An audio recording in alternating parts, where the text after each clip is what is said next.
സുഹൃത്തുക്കളെ നമസ്കാരം. നമ്മൾ ഒരു ഡെസ്ക്ടോപ്പിന്റെയോ ലാപ്ടോപ്പിന്റെയോ ഒക്കെ ഒരു മൗസ് എടുത്ത് നേരെ ഇതുപോലെ മൊബൈലിലെ ചാർജർ കണക്ട് ചെയ്തിട്ട് സ്വിച്ചിൽ പ്ലഗ് ചെയ്ത് കഴിഞ്ഞാൽ എന്ത് സംഭവിക്കും എന്ന് നിങ്ങൾ ചിന്തിച്ചിട്ടുണ്ടോ? ഇതൊന്ന് കണക്ട് ചെയ്ത് നോക്കാം എന്നെപ്പോഴെങ്കിലും തോന്നിയിട്ടുണ്ടോ? നമുക്ക് ഇതൊന്ന് ട്രൈ ചെയ്ത് നോക്കാം. കുറെ നാളായിട്ടുള്ള പലരുടെയും ഡൗട്ടായിരിക്കും ഇത്. നേരെ ഒന്ന് പ്ലഗ് ചെയ്ത് നോക്കാം. കഴിഞ്ഞ ദിവസം ഞാനിങ്ങനെ സ്ക്രോൾ ചെയ്യുന്ന സമയത്ത് കണ്ട വീഡിയോയിൽ പ്ലഗ് ചെയ്യുമ്പോൾ മൗസ് പൊട്ടിത്തെറിക്കുന്നതായിട്ടൊരു വീഡിയോ ആണ് കാണാൻ സാധിച്ചത്. അപ്പോൾ അത് കണ്ടപ്പോൾ മുതൽ ഇതൊന്ന് പരീക്ഷിച്ച് നോക്കണം എന്നുള്ളൊരു ആഗ്രഹം തോന്നിയായിരുന്നു. ഏതായാലും ഇനി അത് വെച്ച് താമസിപ്പിക്കുന്നില്ല, ട്രൈ ചെയ്ത് നോക്കാം. ഇതേപോലെ അത് പ്ലഗ് ചെയ്തു, ഓണാക്കി. മറ്റൊന്നും സംഭവിക്കുന്നില്ല, നേരെ LED ലൈറ്റ് മാത്രം കാണിക്കുന്നുണ്ട്, ബ്ലിങ്ക് ചെയ്യുന്നുണ്ട്. ചാർജർ പ്ലഗ് നൂരിട്ടും മൗസ് ലൈറ്റ് പോയിട്ടില്ല. അത് വേറൊന്നുമല്ല, ആ ചാർജർ ചെറിയൊരു പവർ ഡിസ്കണക്ട് ചെയ്തിട്ടും കിടക്കുന്നതുകൊണ്ട് ആ ഒരു LED കാണിക്കുന്നതാണ്.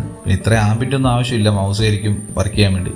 ആമ്പ് കൂടുതലുള്ള ചാർജറെ കണക്ട് ചെയ്തുകൊണ്ടാണ് ഇത്രയും പ്ലഗ് നൂരിട്ടും ആ ലൈറ്റ് പോകാൻ നിൽക്കുന്നത്. ഞാൻ ഈ മൗസ് പ്ലഗ് ചെയ്തത് ഒറിജിനൽ ചാർജറിലാണ്, അതുകൊണ്ട് തന്നെ വേറെ ഇഷ്യൂസ് ഒന്നും വരാൻ സാധ്യതയില്ല എന്നെനിക്ക് തോന്നുന്നു.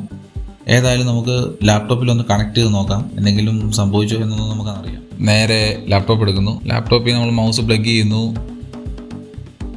ഒന്ന് വർക്ക് ചെയ്ത് നോക്കാം. മൗസ് പ്രോപ്പറായിട്ട് തന്നെ വർക്ക് ചെയ്യുന്നുണ്ട്, വേറെ ഇഷ്യൂസ് ഒന്നുമില്ല. അതായത് പ്രത്യേകിച്ച് സംഭവമൊന്നുമില്ല. അതായത് നമ്മൾ മൊബൈലിലെ ചാർജർ കണക്ട് ചെയ്ത് ജസ്റ്റ് LED ലൈറ്റ് മാത്രം വരും, വേറെ ഡാറ്റ ട്രാൻസ്ഫറോ കാര്യങ്ങളോ ഒന്നും നടക്കില്ല.